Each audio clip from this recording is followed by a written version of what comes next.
Good afternoon, ladies and gentlemen. Thank you for coming to the Montesquieu Forum. Our guest today is Professor Christopher Edelman, who teaches at the University of the Incarnate Word in San Antonio. Professor Edelman graduated with a degree in philosophy from Loyola University in Maryland, where he studied with a friend of the Montesquieu Forum, Michael McShane, who has been to our campus several times. Upon graduation, he came to Chicago for a year to work for AmeriCorps, doing God's work on the education of the young. And then he decided that he would go to graduate school, and he applied to many of them. And let me digress. True Montaignian fashion. Many years ago, I knew someone. Let me digress again. I'm at the age when all the stories I tell have to begin with many years ago. That digression is over. Many years ago, I had a friend, Douglas Denial, who had written an article on the early 18th century Dutch-English philosopher and physician, Bernard Mandeville. And at the time, nobody was writing on Mandeville, but he was interested in him as having an influence on David Hume and Montesquieu and Adam Smith. So he wrote this piece up and he sent it to a journal who rejected it.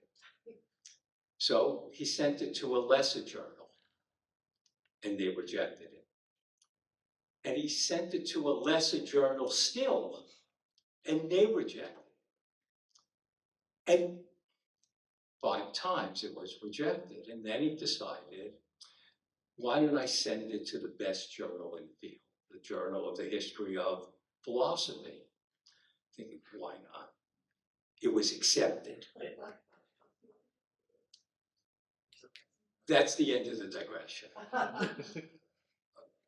Professor finished undergraduate, spent a year in Chicago, decided to go to graduate school. He applied to 5, 6, 7 schools. They all rejected him.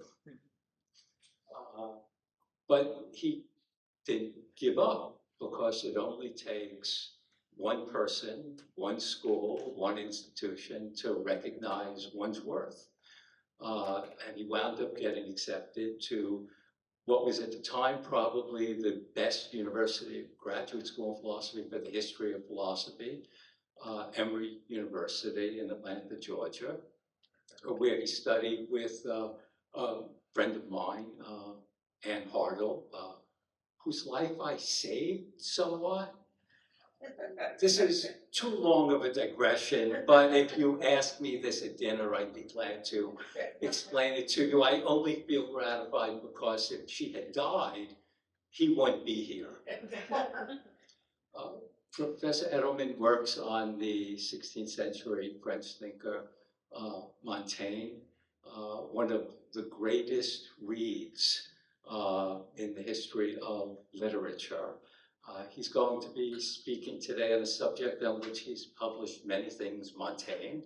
And today in particular, he'll be talking on Montaigne's essay of Vanity and the Search for Your Heart's Desire. Please join me in welcoming Professor Edelman to the Montesquieu Forum.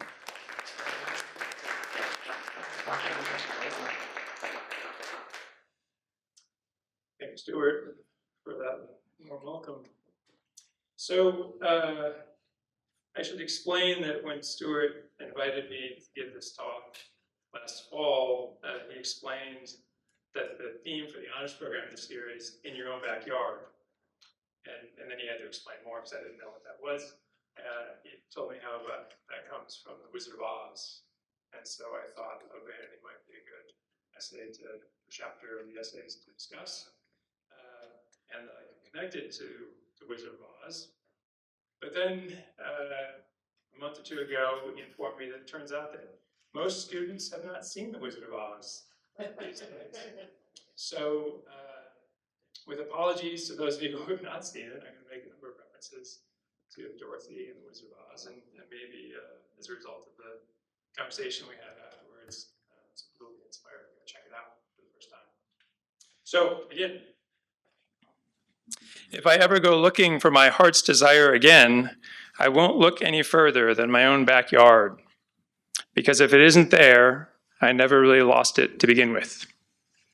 Thus, Dorothy replies to Glinda the Good Witch's question about what she's learned on her journey through the land of Oz. It's a strange claim for a lot of reasons, but we might make sense of it by suggesting that over the course of the film, Dorothy goes from imagining that her heart's desire is to be somewhere over the rainbow, somewhere where there isn't any trouble, to realizing that there's no place like home, and that it is at home where her happiness is to be found. Dorothy's lesson, that she was mistaken to think that she could find happiness by running away from her troubles, is a variation on a theme that has a long and venerable history in Western philosophy. Seneca, the Roman Stoic philosopher and a favorite author of Michel de Montaigne, wrote a letter in the year 64 CE about this very subject. In the letter, he quotes none other than Socrates, who is said to have asked an unhappy friend, "Why do you wonder that traveling does not help you, seeing that you always take yourself with you?"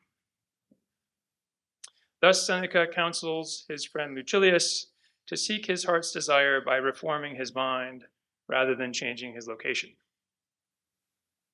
1,500 years later, the Flemish humanist Justus Lipsius, who was born in 1547 and dies in 1606, took up this theme in his book on constancy in times of public calamity. Writing in Belgium during the wars of religion that had erupted during the Protestant Reformation, Lipsius sought to marry Stoic ethical principles with the Christian religion. In doing so, he founded a movement of Christianized Stoicism now known as Neo-Stoicism. The book immediately found an audience. Lipsius published it in Latin in 1584, and within the year, translations in French and Dutch appeared. By the end of the 16th century, it had also been translated into English, German, and Polish. And roughly 30 Latin editions were published over the next 100 years. Since then, it has been mostly forgotten by philosophers, but I want to spend some time with it here today because I think it will help us to better understand both the search for your heart's desire and Montaigne's of vanity. Lipsius writes his book in the form of a dialogue between a younger version of himself and his friend Langius. Just as Dorothy ran away from home to escape the private calamity of having her dog Toto taken off to be destroyed by the evil Miss Gulch, so young Lipsius has fled his homeland to escape the public calamity of civil war. But here the similarities between The Wizard of Oz and On Constancy end. Dorothy, you may remember, runs away from home only to encounter Professor Marvel, a traveling showman who claims his crystal ball can show him all things past, present, and future.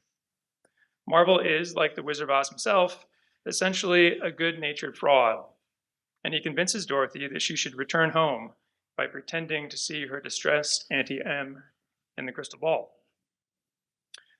Of course, on her way home, the tornado strikes, and she finds herself in Oz, where over the course of her journey, this lesson about where to find her heart's desire is reinforced. Suffice it to say, between the beginning of the movie and its end, Dorothy's view on where to find her happiness has changed, but her assumption that her happiness depends on what philosophers call external goods, that is, things outside ourselves, such as relationships with others and the safety and comforts of home, has not changed.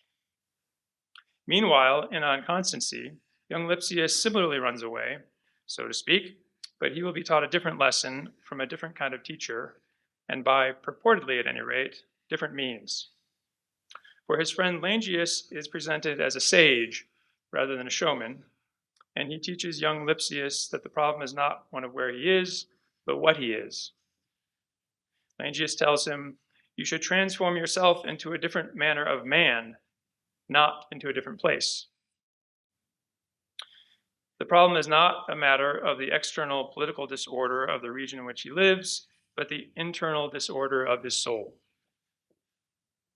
At present, Langius argues, Lipsius is distressed because he's in the grip of erroneous opinions about what is truly good and evil, as opposed to what merely appears to be so. Mere opinion is not to be trusted, since it's variable and inconsistent.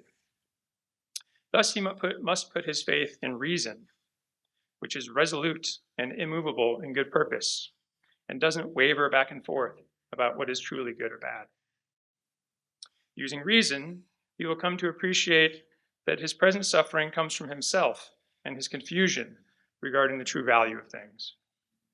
Employing these arguments of reason, then, Langius says he'll lay siege to young Lipsius's false opinions and teach him to do battle with his own affections.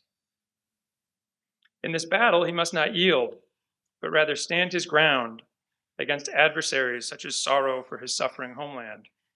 For, as Langius says, by fighting, many a man has gotten the victory, but none by fleeing. Thus, Langius tells Lipsius that he's going to stir up the latter's affections of vainglorious dissimulation, excessive love of his country, and pity, so that he might fight it out manfully with them. The objective of his arguments, according to Langius, is to help Lipsius to cultivate the virtue of constancy, which he defines as a right and immovable strength of the mind, neither lifted up nor pressed down with external or casual accidents. Here Langius employs another metaphor. Lipsius is like a ship at sea, battered by the stormy weather of his erroneous opinions and powerful passions. To achieve constancy is to steer your ship into this port where there is security and quietness, a refuge and sanctuary against all turmoils and troubles, where if, once you have moored your ship, let your country not be troubled, but even shaken to the foundation, you will remain unmoved. Let showers, thunder, lightning, and tempests fall round about you. You will cry boldly with a loud voice, I lie at rest amidst the waves. The ethical objective of Langius's program, then, is to achieve a state of peace of mind and rest through the use of reason, so that one is unaffected by the chaos of the external world. This is the destination of Lipsius's journey, now understood as a journey undertaken not by his body, but by his soul. The good he seeks, then, unlike Dorothy's, is an internal one, and so can be achieved anywhere, whether abroad or in your own backyard. 4 years after the publication of On Constancy, the French philosopher Michel de Montaigne published a new edition of his book, The Essays. Whereas the previous 4 editions had contained 2 volumes totaling 94 chapters, this 5th edition included a 3rd volume containing 13 new chapters. Several scholars have suggested that one of those chapters of Vanity constitutes a reply to Lipsius's On Constancy and a rejection of Lipsius's answer to the question of where and how to search for happiness. So before we add a 4th answer to our list, let's review. So far, we've canvassed 3 answers to the question of where to seek your heart's desire. The first answer was over the rainbow, or in Lipsius's case, away from the civil wars. The second is Dorothy's final answer, to find your heart's desire among the comforts of home and the care of family. Then there was Lipsius's ultimate answer, to find it in oneself, in the use of reason to achieve stoic constancy. Montaigne, as we shall see, will offer us still another answer to our question. He begins of Vanity with the remark that there is perhaps no more obvious vanity than to write of it so vainly. What the divinity has told us about it ought to be carefully and continually meditated by people of understanding. Let us take these first 2 sentences one at a time. What does Montaigne mean by vanity exactly? For starters, that which is vain is useless, either for some limited particular purpose or in the grand scheme of things. But this uselessness is of a special kind because it lies behind a veneer of value. In this sense, that which is vain is hollow. It initially appears to be of substance, but is later discovered to be empty. In another but related sense, to be vain is to be presumptuous, to overestimate the value of oneself or one's attributes, and to be excessively concerned with keeping up appearances so as to inspire the admiration of others. These two senses of vanity come together sometimes in the way we use speech to aggrandize people or things, a topic that Montaigne discusses in a chapter called Of the Vanity of Words. Finally, the term vain can be used to describe a futile effort. All these various senses of the term come together in this first sentence. Montaigne's writing about vanity might be vain in that it is empty and worthless. It may also be vain insofar as it suggests that he thinks by writing about it, he's above it. Finally, it might be vain insofar as it constitutes an effort to overcome it, an effort that will inevitably fail. In sum, then, vanity can be a property of objects, or people, or projects. This brings us to the second sentence, which is a reference to the biblical book of Ecclesiastes. Most of Ecclesiastes is written in the first person by a figure who calls himself Kohelet, which is Hebrew for teacher. Kohelet tells us that he is a king who himself has set out on a moral and intellectual journey of sorts. He sought happiness and wisdom in the pleasures of the senses and in power, but found nothing on earth truly satisfies his deepest desires. All things are full of weariness, he says, and a man cannot utter it. The eye is not satisfied with seeing, nor the ear filled with hearing. Meanwhile, the good often suffer, and the evil often prosper. Finally, human life is fleeting, and whether we are rich or poor, wise or foolish, powerful or weak in this life, our ultimate fate is to die and be forgotten. Thus he concludes that all is vanity and a chasing after the wind. On one level, then, Kohelet agrees with Lipsius. We human beings tend to misjudge the value of things and then pursue or flee them feverishly, which is a mistake. On another level, though, he disagrees with Lipsius. For Lipsius thinks that the constancy that can be achieved through wisdom is not vain. It is truly good and truly satisfying. But Kohelet holds out that wisdom does not ultimately satisfy us. What's more, he claims, what is crooked cannot be made straight, suggesting that human beings cannot achieve the constancy for which Lipsius strives. Still, in spite of what seems to be the ultimate meaninglessness of our labors and our lives, and our inability to transform ourselves into the sort of beings that could find ultimate satisfaction under the sun, Kohelet claims that it is good and fitting to eat and drink and find enjoyment in our work for the few days of our lives that we are given. And he teaches that this enjoyment is a gift from God. So on the one hand, Kohelet's message is similar to Lipsius's. We fail to place the correct value on things, and consequently, we anxiously strive for what is really empty. But on the other hand, he doesn't recommend self-transformation and focusing one's attention on the internal good of constancy. Instead, he seems to recommend enjoying the external goods that come our way as best we can, knowing that they are ultimately empty and will never completely satisfy us. Again, in that second sentence, Montaigne tells us that we should carefully and continually meditate on Kohelet's teachings. And in one sense, we might read of vanity as an attempt by Montaigne to use the teaching of Ecclesiastes to reply to Lipsius. For after remarking on the vanity of his writing, he turns to a discussion of his love of travel. He begins by confessing that, like most people, he's better pleased with foreign things than his own, and he loves movement and change. This greedy appetite for new and unknown things then fosters in him a desire for travel. But he also loves travel in part because he finds himself poorly suited for managing his estate. Moreover, and here he almost echoes young Lipsius exactly, he tells us that another motivation for his travels is to escape the wars of religion between the Catholics and Protestants in southwestern France, where he lives. Then, midway through the chapter, Montaigne begins to articulate objections that people might have to his habit of traveling, eventually putting them in the mouth of an imaginary interlocutor, and so almost mimicking the dialogue form of unconstancy. After addressing several minor objections, he finally comes around to the Lipsian one. Speaking in the voice of the critic, he writes, "Where do you think you can exist without constraint and without disturbance?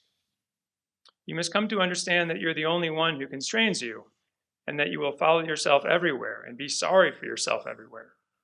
Reform yourself alone, for in that your power is complete, whereas your only right towards fortune is patience." But then Montaigne responds in his own voice. "I see the reasonableness of this admonition and see it perfectly well, but it would have been quicker and more to the point to tell me in a word, be wise. This resolution is beyond wisdom. It is wisdom's work and product. The physician does thus, who keeps shouting at a poor languishing patient to be cheerful. He would be advising him a little less ineptly if he told him, be well. For my part, I'm but a man of the lower sort. A salutary precept, definite and easy to understand, is, be content with what is yours, that is to say, with reason. Yet the execution of it is no more in the power of the wisest men than in mine." Montaigne has his interlocutor fire back. "There is vanity in this amusement." To which he replies, "Well, yes, but where isn't there vanity? For," he says, "these fine precepts are vanity, and all wisdom is vanity."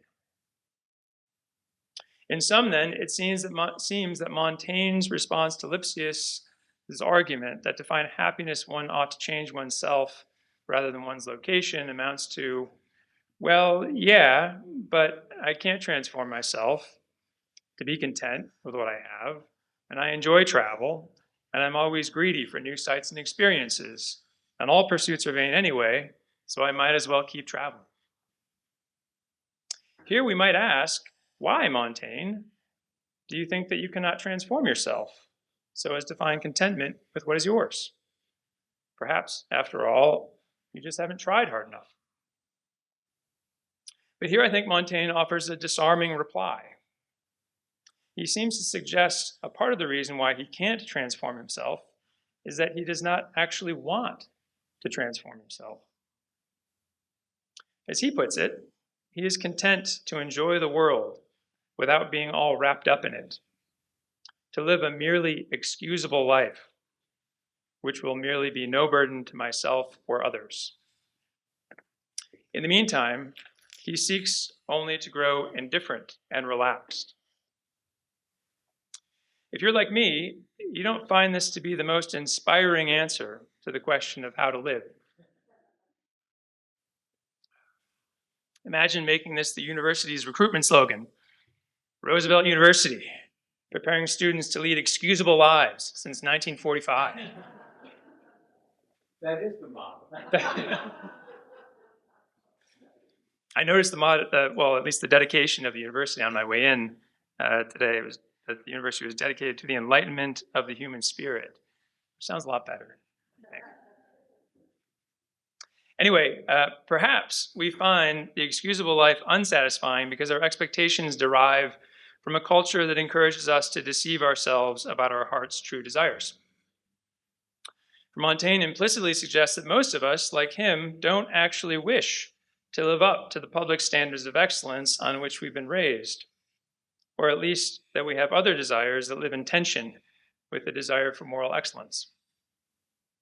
We are, after all, perfectly capable of both wanting and not wanting the same things, and believing and not believing the same things.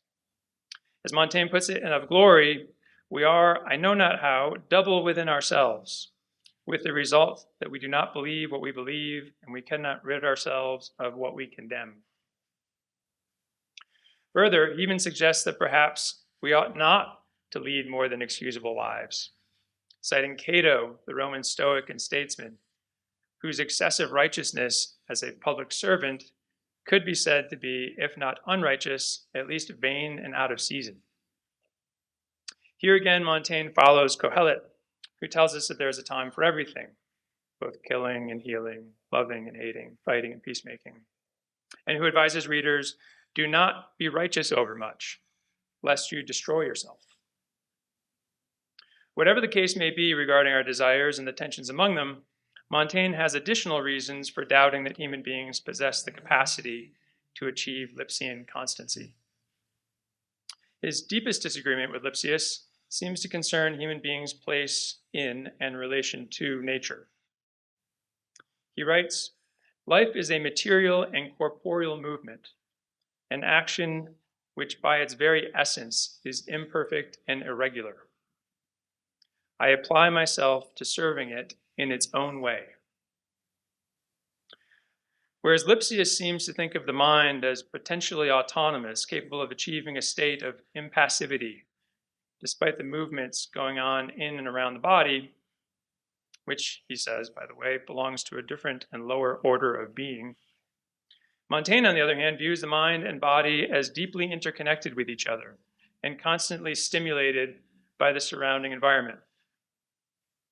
In Of Repentance, another chapter from Book 3 of the Essays, he writes, "The world is but a perennial movement. All things in it are in constant motion. The earth, the rocks of the Caucasus, the pyramids of Egypt, both with the common motion and with their own. Constancy is nothing but a more languid motion." Then, in describing his attempts to represent himself in his book, he writes, "I cannot keep my subject still. It goes along befuddled and staggering with a natural drunkenness. I do not portray being. I portray passing. Not the passing from one age to another, or as people say, from 7 years to 7 years, but from day to day, from minute to minute." In short, Montaigne rejects Lipsius's aspiration to constancy because it is understood in terms of immovability or rest. And Montaigne does not think this is possible for human beings as the embodied beings that we are. Movement, both regular and irregular, is an essential feature of both the external world and of our inner selves, which are not sealed off from the rest of nature, but part and parcel of it. Thus, our ruling and predominant qualities, he tells us in Of Vanity, are restlessness and irresolution. Therefore, in seeking our heart's desire, we must make some concessions to our nature as human beings. Not only that, but we must also make concessions to our individual natures. Immediately after making the remarks cited above about life being a material and corporeal movement, he quotes Cicero to the effect that we must obey the universal laws of nature, but having safeguarded those, we should follow our own individual nature, by which he means our own set of dispositions, inclinations, and tastes. Thus, Montaigne speaks of his own nature being ill-suited for remaining at home and attending to domestic affairs.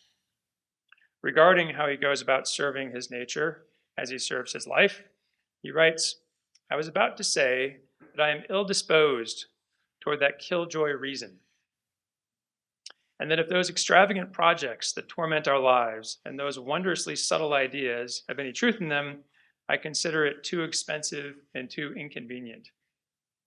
On the contrary, I apply myself to make use of vanity itself and asininity, if it brings me any pleasure, and let myself follow my natural inclinations without examining them too closely." Here there's another analogy to be drawn with the Wizard of Oz. For both Professor Marvel and the wizard put vanity to good use. Marvel tricks Dorothy into believing that his crystal ball is revealing deep truths to him, so that he can convince her to go home. Oz, for his part, gives Dorothy's friends what, on one level at least, are empty tokens in order to help them appreciate the virtues they already possess. I'm thinking of the doctorate of thinkology that he presents to the Scarecrow, among other gifts. Similarly, at the end of Of Vanity, Montaigne quotes in its entirety the certificate of Roman citizenship that he got during his visit there, explaining how it tickles his vanity to have received what we might call the 16th century equivalent of today's Little League participation trophy. Whereas Lipsius believes that some things are categorically or entirely vain, Montaigne, Marvel, and the wizard all seem to agree that many vanities are not merely vain, and that they can serve higher purposes.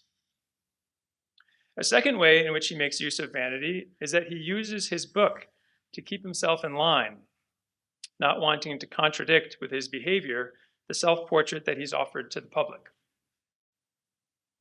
This perhaps explains some of his more hyperbolically humble statements about his life goals, for he admits enough vanity that he sometimes feels ambition welling up inside himself. So by insisting publicly on disdaining to aspire to greatness, he may be working to bend the stick back the other way, so to speak. Even as he makes these concessions to his nature, Montaigne is, of course, also actively regulating it. It's here that we find substantive ethical agreement between Montaigne and Lipsius about the need, if not to master oneself, at least to manage oneself. This becomes even more evident in the chapter that follows of vanity, which is called Of Husbanding Your Will. Another translation would be of managing your will. There, continuing to address topics such as one's emotional responses to public calamities, the role of fortune in our lives, and the ways in which he falls short of the Stoic sage, he reveals what I take to be the fundamental principle underlying his approach to vanity and the search for your heart's desire, which is that we ought to become friends to ourselves. This principle of friendship with oneself is so central to his ethics that he says that those who know how to be a true friend to themselves have attained the summit of human wisdom and of our happiness. Again, however, in speaking of friendship with oneself, Montaigne rejects the notion that there is some sovereign part of ourselves, such as reason, that can or should dominate the other parts. Rather, there is within the self some otherness, some parts, both physical and psychological, that we do not fully understand and cannot completely control. To be a friend to oneself is to treat oneself like our other friends. Sometimes we tolerate their imperfections. Sometimes we try to help them improve, always recognizing that our influence is limited and indirect.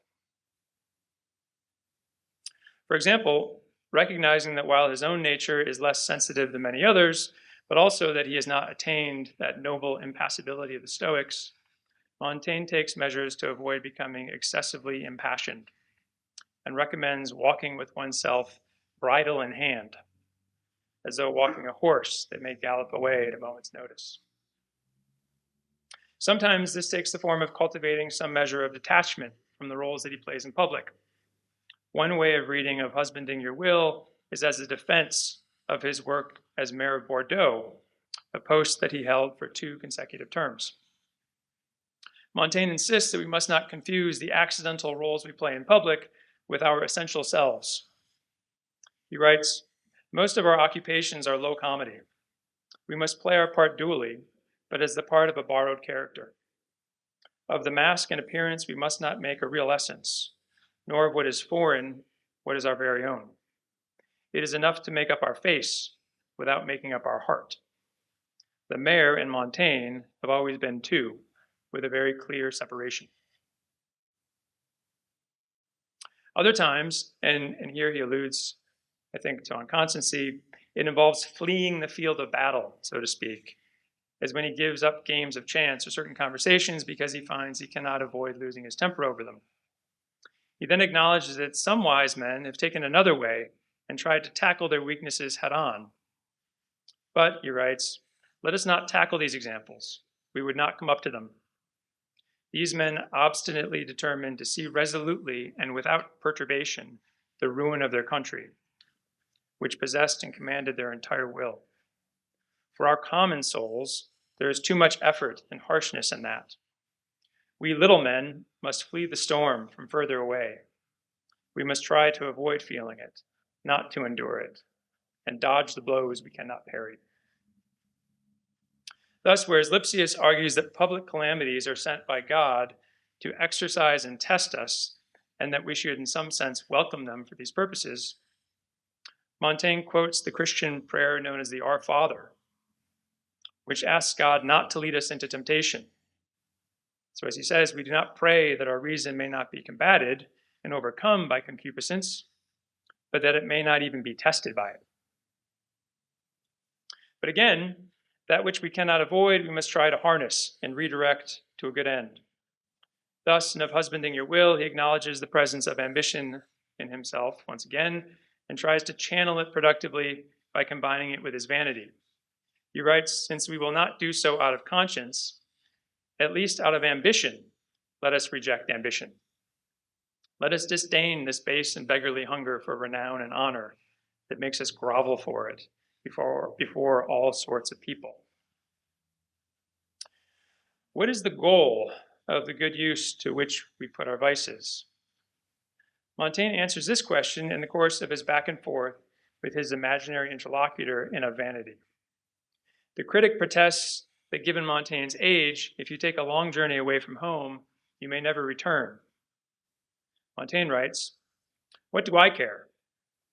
I undertake it neither to return from it nor to complete it. And I walk for the sake of walking. Those who run after a benefice or a hare do not run. They only run who run for sport and to practice running. My plan is everywhere divisible. It is not based on great hopes. Each day's journey forms an end, and the journey of my life is conducted the same way." Whereas in seeking their heart's desires, Dorothy and Lipsius seem to aim to arrive at some destination and to bring their travels to an end, whether at home or in the spiritual security of the virtue of constancy, Montaigne's goal seems to be to travel well, whether we reach our destination or not. This is perhaps because Montaigne's appropriation of the lessons of Kohelet means that he does not think it possible for human beings to arrive at a destination that will ultimately satisfy them.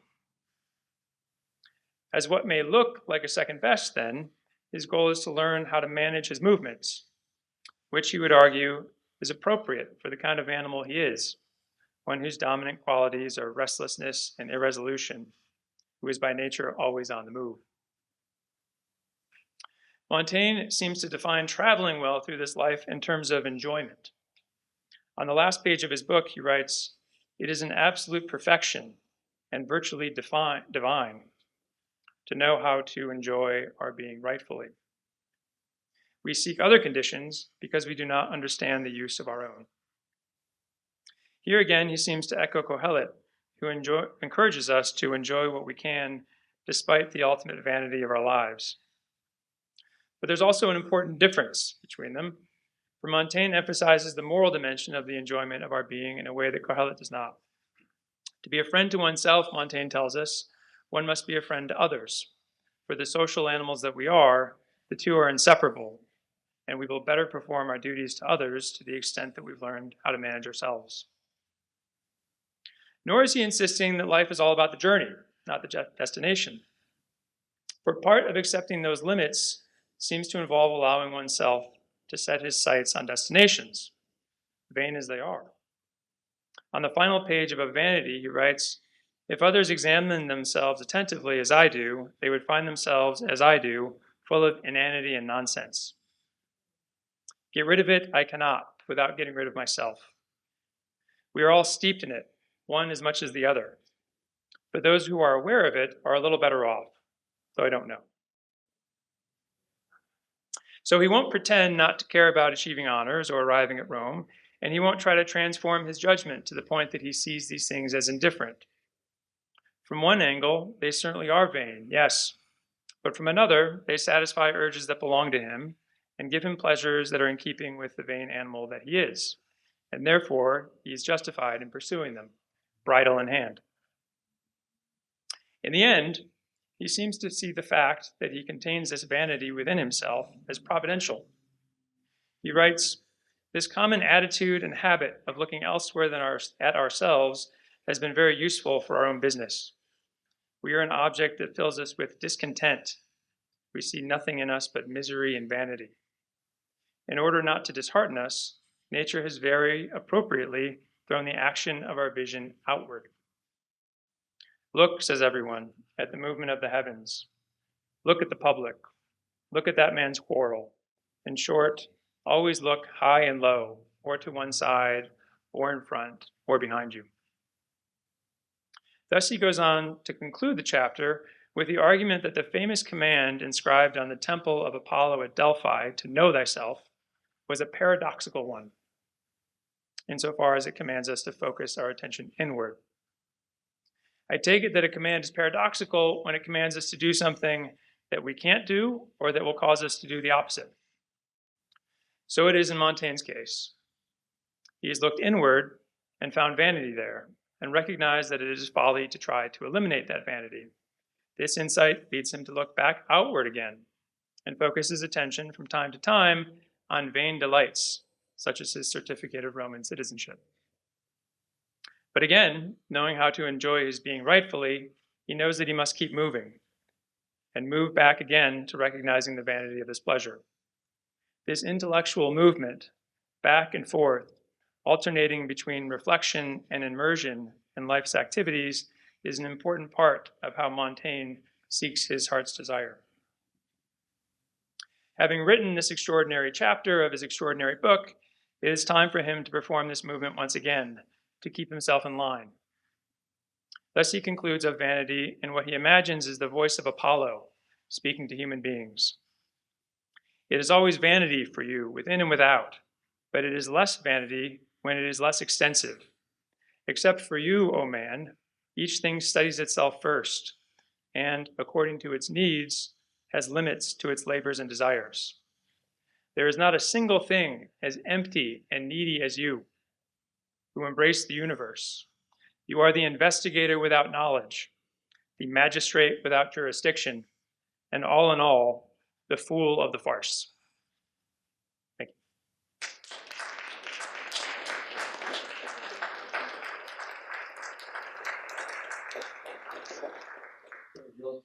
Yeah, I think we have some time for questions. Lots of time for questions.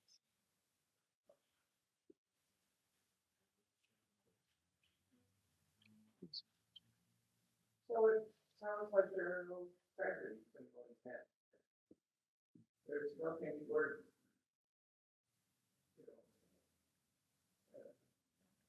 going down the gauntlet for. Better drive on. Yeah, I mean, that is a criticism that is often made of Montaigne. Yeah, people sometimes interpret him as being a kind of quietist, politically speaking. I mean, I don't think we need to kind of think of what he's doing in very dialectical terms. So one of the things that I think is unique about his book, The Essays, is he says specifically that he writes his book for few men in few times. In other words, this isn't a message for everybody under all circumstances. And so he's writing during these wars of religion where there's just horrible bloodshed every which way you look. And so in keeping with this principle that he discusses of husbanding the will, of bending the stick back in the other direction if it's leaning too far one way, I think he strikes a position that does seem perhaps too willing to compromise and too much at peace with the suffering around him. But I think that's for the purposes of speaking to his particular audience under those circumstances. So it's kind of hard to tell, I think, ultimately.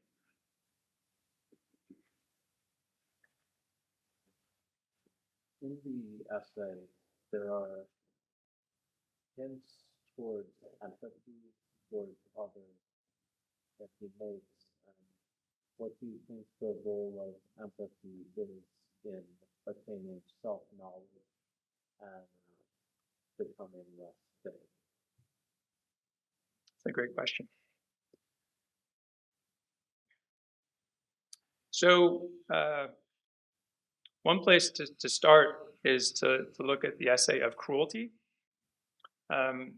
which is a chapter in which he's comparing himself with figures like Socrates and Cato, who he thinks have, initially at least, he presents it as though they have reached the pinnacle of human virtue and excellence, and they've trained their souls through the use of reason to obey the dictates of the law of nature. Whereas he says that he is a peg lower, and he just doesn't really have an appetite for harming other people.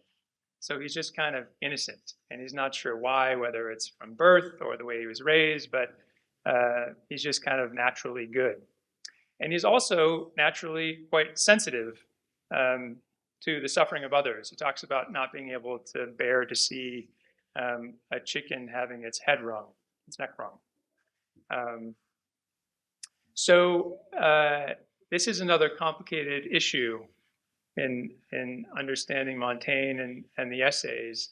Insofar as on the one hand, he seems extraordinarily sensitive to the suffering of other beings, not just human beings, but also animals. And on the other hand, claims to possess this kind of insensibility and to be less sensitive than others. And for people who are interested in kind of getting into it, there's a great book by a Montaigne scholar, Emiliano Ferrari, which is in French, but it's Montaigne and an anthropology of the passions. And Ferrari argues that there are two kinds of passions, according to Montaigne: passions of the body and passions of the mind or the soul. And that he's very sensitive when it comes to the passions of the body, which are kind of unavoidable. But when it comes to the passions of the soul, he's less sensitive. And so less empathetic and compassionate in the long run than he is in the midst of being confronted with suffering. Now, the second part of your question was about the role that empathy plays in self-knowledge, yes? Yeah. And there, I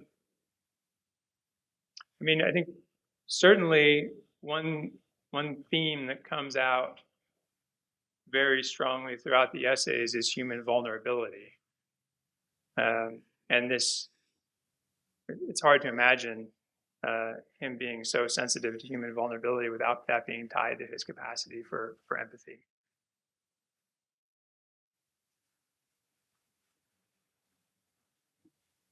Also, Montaigne thinks that we have humanity and non-sense goodness. Is that also perceived as restlessness and his resolution, or is that derived from that? So we've got the inanity is a part of us, and vanity is a part of us, and then there's the irresolution and the restlessness. And you're kind of wondering about whether two of those are foundational for the others, or that's a great question.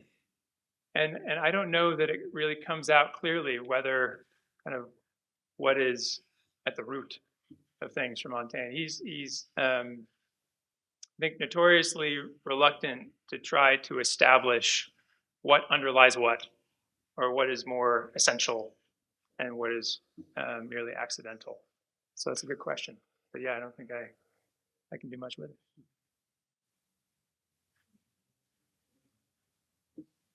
During the book, I think he spoke about how major change can make things much worse. How does that apply to society within this during the time of writing this book? Yeah, good question.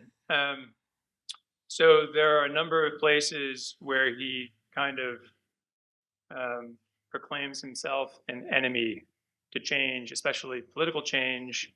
And I think that's pretty clearly tied to what he's seeing in France in the 16th century, the wars of religion. He presents himself as a Catholic. This is a controversial question among Montaigne scholars, how sincere his belief or practice as a Catholic was. But he also says, and this is again something he talks about in Of Husbanding the Will, that both sides are equally responsible for innovations. So you might think, well, the first innovation is Protestantism. Well, in response to Protestantism, the Catholics came out with counter-Reformation, right? And were guilty of their own novelties that just made things, in his mind, a bigger, more violent mess. So, yeah, he does consistently suggest that the best government, and again, this is something that he talks about in Of Vanity, is the one that manages to maintain peace and continuity. He's got very low expectations. Aim low is a very Montaignian principle, we could say, both politically and with yourself. How did you determine what is saying and what might have a lot of value? So good question. I think the first thing to say is just to kind of distinguish a position like Lipsius's, or maybe a more Stoic position in general, according to which certain things are just categorically vain, right? Just vain, full stop. And then Montaigne's position, according to which things can be both vain in some ultimate sense, but useful and good in more proximate senses, right? And figuring out, when your vanity is useful, and when it's getting in the way, is I suppose going to be a question of its consequences in your life, right? And whether you kind of detect yourself losing that perspective and getting. How do you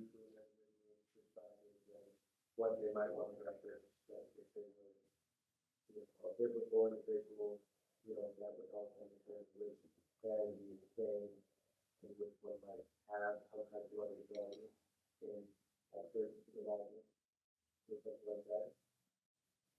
Yeah, so two things, I think.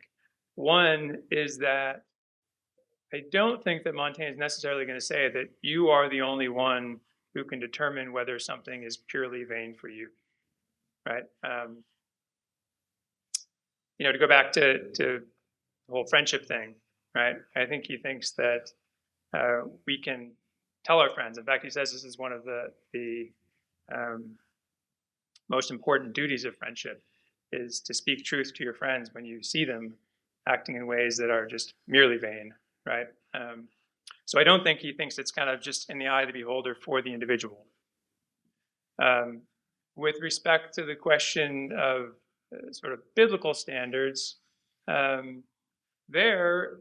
don't feel qualified to speak beyond recognizing that there are certainly certain things that may be more categorically vain, right? If there's only one thing needful, then what becomes of everything else? Though again, it's like the Stoics, right? So the Stoics have this view that virtue is the only good and that everything else is indifferent, but then they'll talk about preferred indifference, right? And indifference that are less preferred. So if you take a really hard line on what is good, right, and everything else is just merely vain or indifferent, you're going to have to somehow account for things that are, if not good, in the neighborhood of good and to be chosen as opposed to others.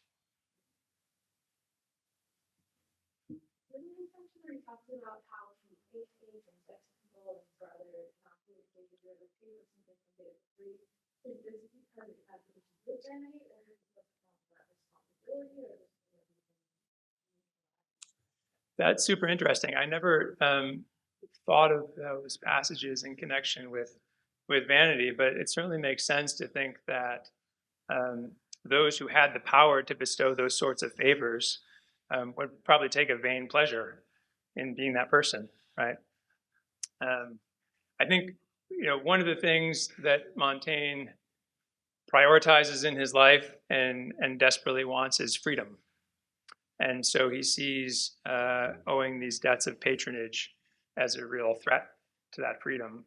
And he also seems to be interested in distinguishing between regimes that are run according to favors and patronage versus the rule of law. And certainly prefers regimes that run according to the rule of law rather than human beings, which again, he doesn't always have the highest estimation of.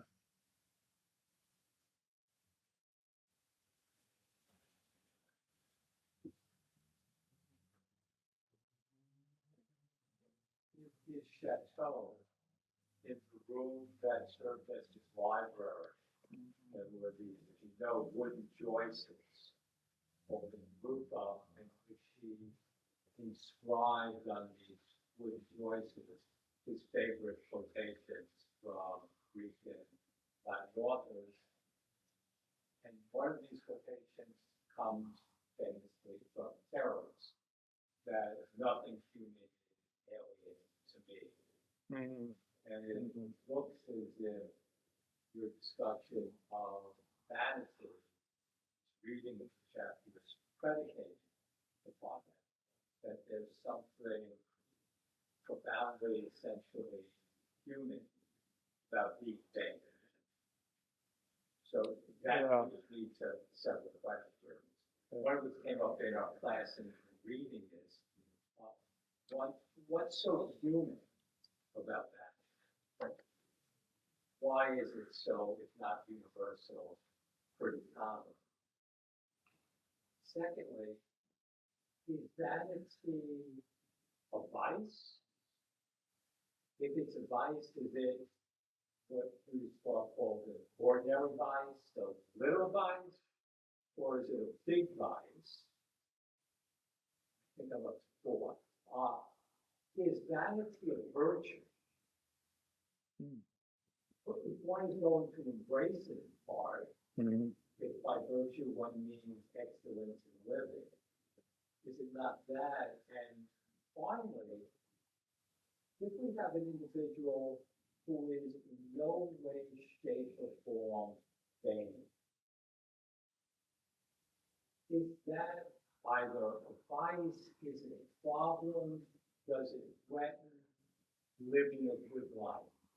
Is a healthy dose of vanity, a healthy dose, something good?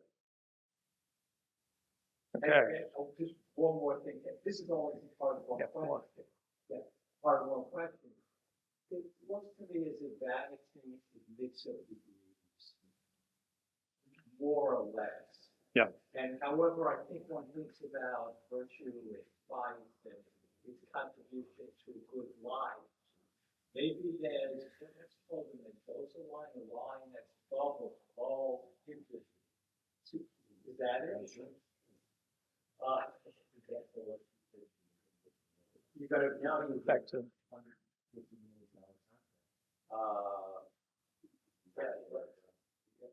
he played baseball in high school, and several of my students are high school or college baseball players, but I don't think they're good for that. Did you play baseball? So they would go much better. So if this looks not happening, if it doesn't meet a degrees, then that has to, this gets to, I think, Kyle's question, right, of how individualistic or subjective, idiosyncratic or threat matter this is. And the encouragement. Should parents, do you encourage your children to take a game? Well, I think a part of one question, how he's really accepted.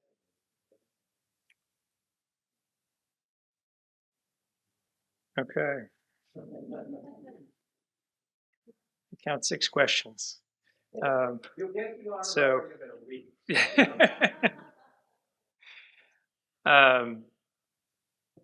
So what is so human about vanity?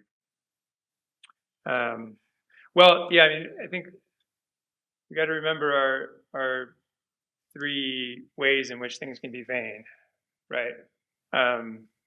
So, you know, some people are more vain concerning themselves than others, but we all pursue goals, objects that are vain, right?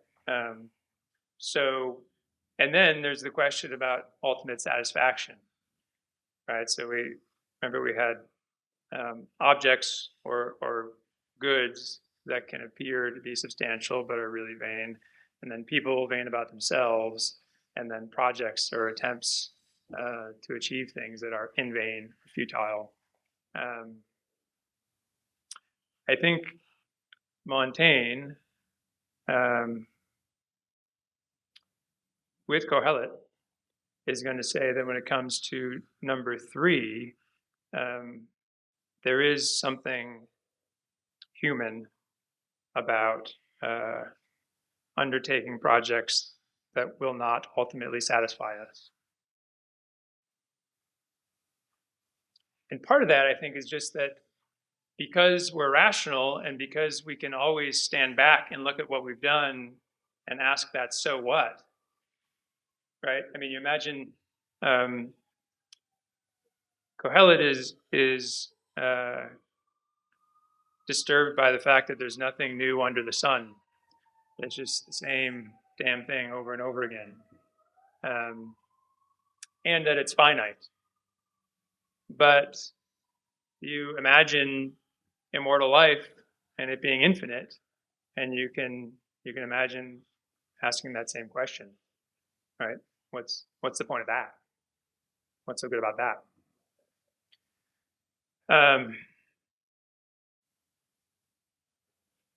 So I think he thinks it is human insofar as we're always capable of getting that reflective distance from whatever we're doing and pursuing and asking what is the purpose of it. And as soon as you give a purpose, you can ask for a larger one.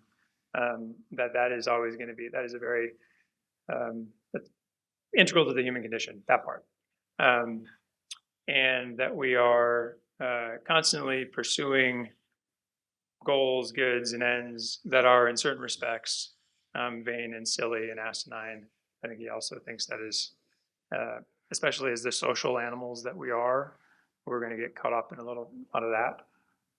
And so the social, I think, leads us to that other kind of vanity regarding ourselves and keeping up appearances. And there, as with ambition and other, I think you would say, vicious affections, I think he thinks it depends person to person. So he sees himself as being kind of in the middle range of human beings. He talks, about there being people who are not super reflective and so may not be regularly troubled by the vanity of things and kind of take things as they come.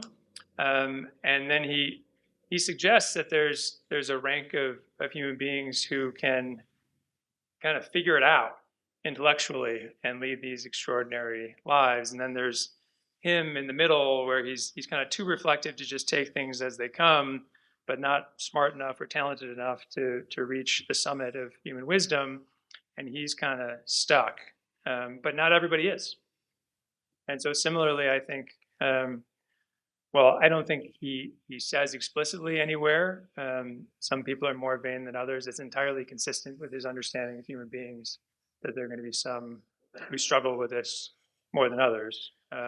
And among those who struggle with it, those who are going to be more or less adept at putting it to good use or being undone by it. So is it a vice? I think we have to say yes and no, right?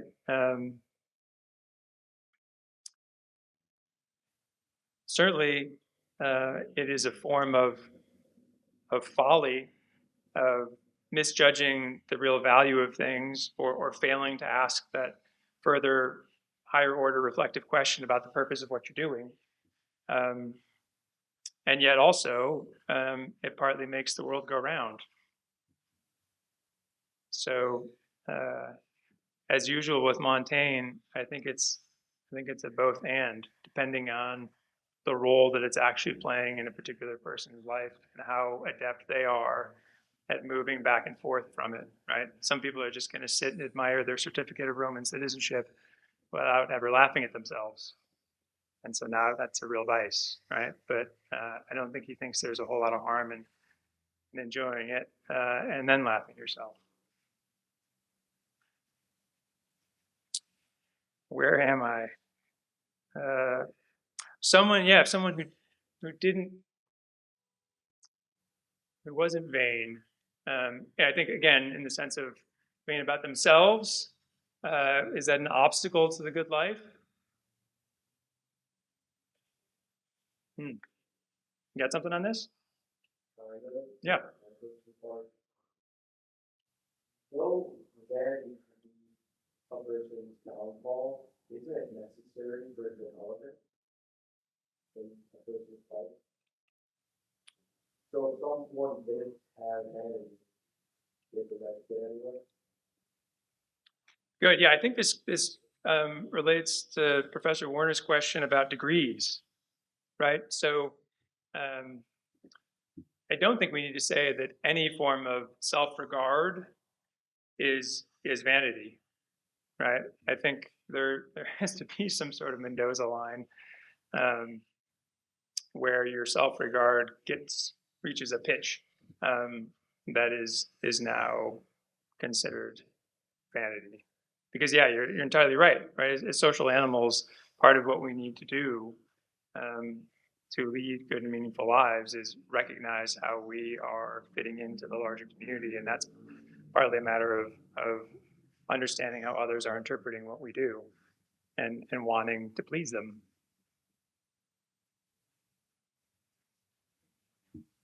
This is related to the last question.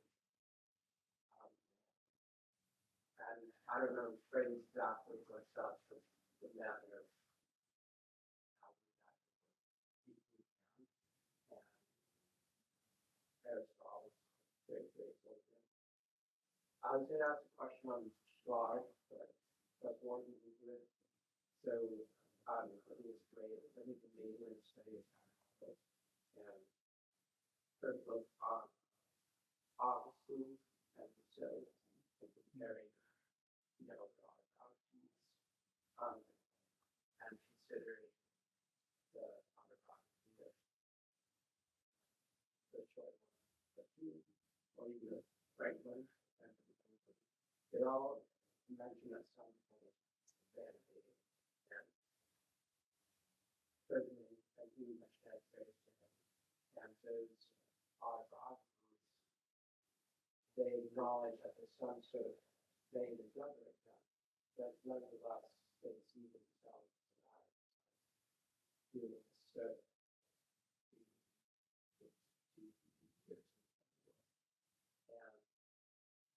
so with that in mind, can you elaborate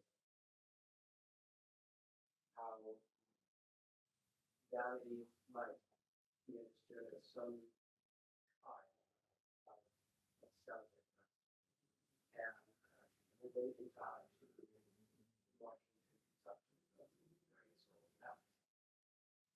how can self-interest actually benefit the world in such a way where one loves oneself, one values oneself, and one has the proper kind of ambition to put themselves in situations that are perhaps a civil service. Great question. So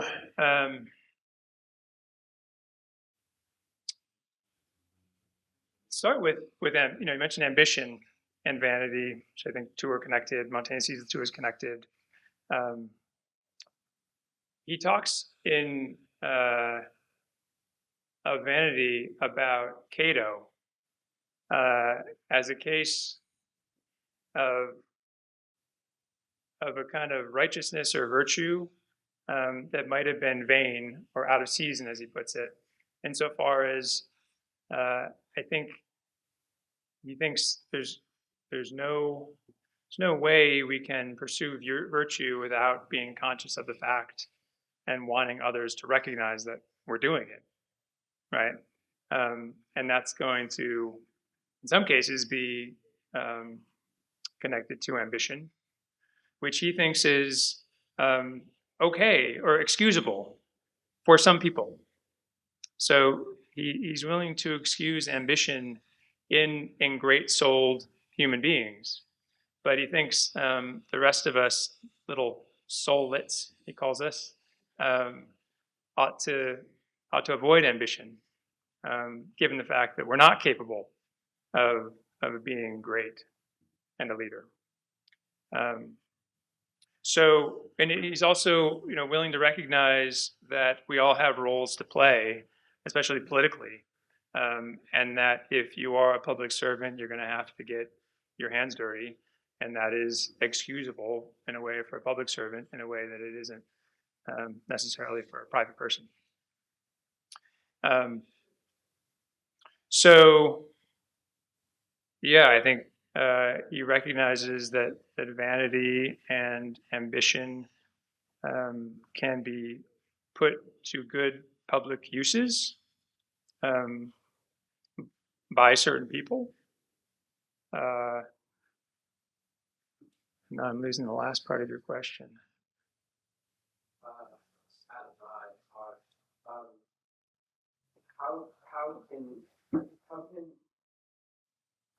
Why is the position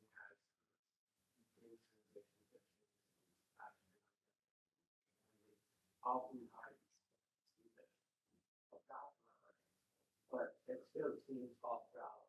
The essay is that and you can help you fight it. No doubt, he publishes them a bunch of times, right? He wants them out there. Can you elaborate more on how our intrinsic ambition and cultivated in such a way to counteract the balance or even help these parts of life? Yeah, so I think to point to the fact that he's writing his book, right? And as I say, this was the 5th edition in 1588 when he includes this 3rd volume or book of essays and is responding, I think, to Lipsius. That's 8 years and 5 editions, so he's definitely being very careful to try to get the word out. And I think he recognizes, as he says kind of explicitly, that his writing is vain, in both the sense of being ultimately not worth a tremendous amount and being an expression of his own self-regard.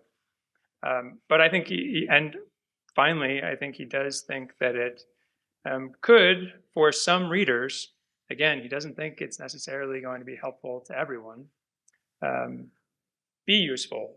There are a number of interpretations of the essays that really focus on what might have been his intentions to teach the nobles, the great, powerful people, how to yield to one another.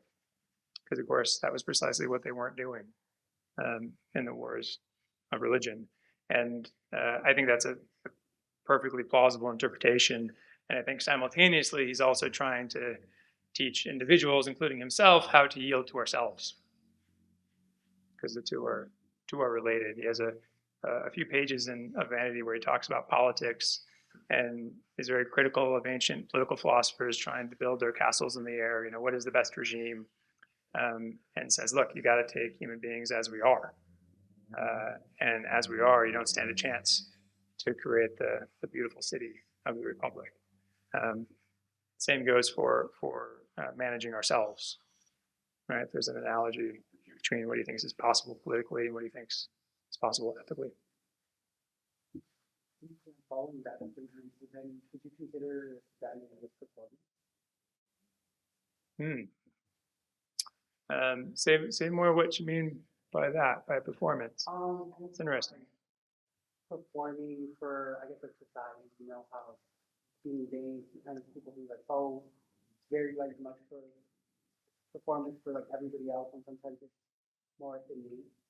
And sometimes for himself. Sometimes it is for people, but then sometimes it is for themselves. So then, how would you consider that? Or no, I think that's really insightful. I think he does think it's both, and so this is, I think, part of what is behind some of these remarks he makes about his aspirations. That he wants to lead a merely excusable life. Come on, you're writing the essays, right? But he recognizes his himself welling up with vanity and ambition, and as he says, his book has served him as a rule, right? It's out there. There's this portrayal of himself, and he doesn't want to contradict it by his actions. And so, by kind of leaning far in that direction of humility and saying, I'm just trying to enjoy things. Pleasure, he says, is a rather unambitious value. And I think he struggles with ambition.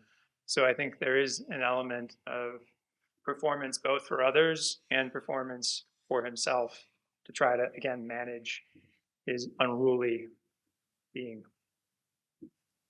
But when he used to start talking about it, people like, do you think he's targeting Socrates like not worth living?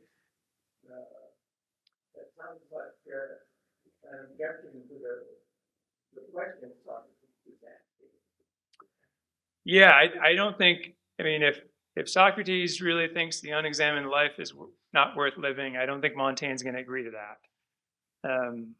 I think he probably this is connected to the Christian culture in which he was living, where ordinary unintellectual lives are recognized as being in the image and likeness of God, and so he sees all human lives as worth living.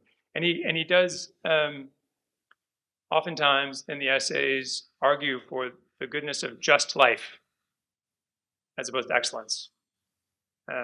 So I don't think, he's going to sign on to the unexamined life not being worth living, though it would be a very impoverished life for him. Would you say that is really a good advantage to the satisfying actually? That as a good reference to a good soul individual is find that individual to have vanity, and the ones that are bad souls, so to say, shouldn't have vanity, like individuals.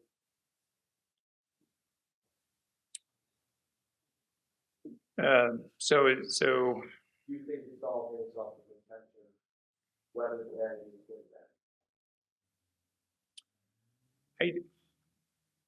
I don't think that Montaigne would insist on intention being the kind of metric, for whether it's good or bad. Montaigne thinks that we don't really understand ourselves and our intentions very well, and that we can have multiple and conflicting intentions. And so it's just not easy to tell what his own intentions are or what the intentions of others are. And so I don't think that's where you would want to draw the line.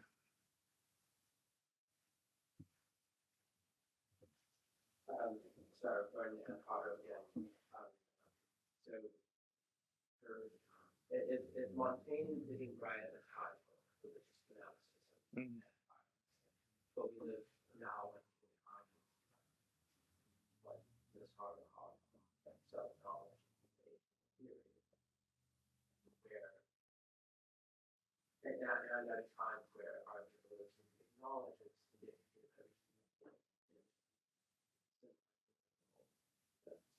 how might you like that specifically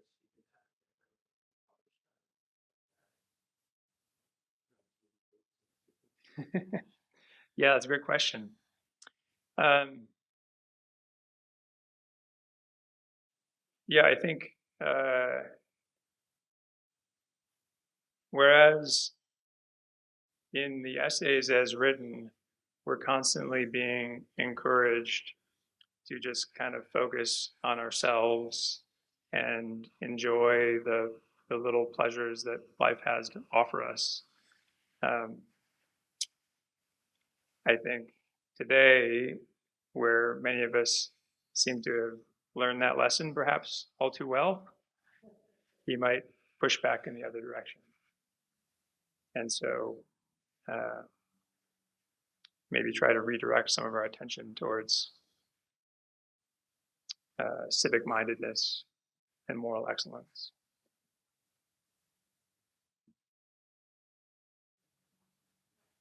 Please turn your respect.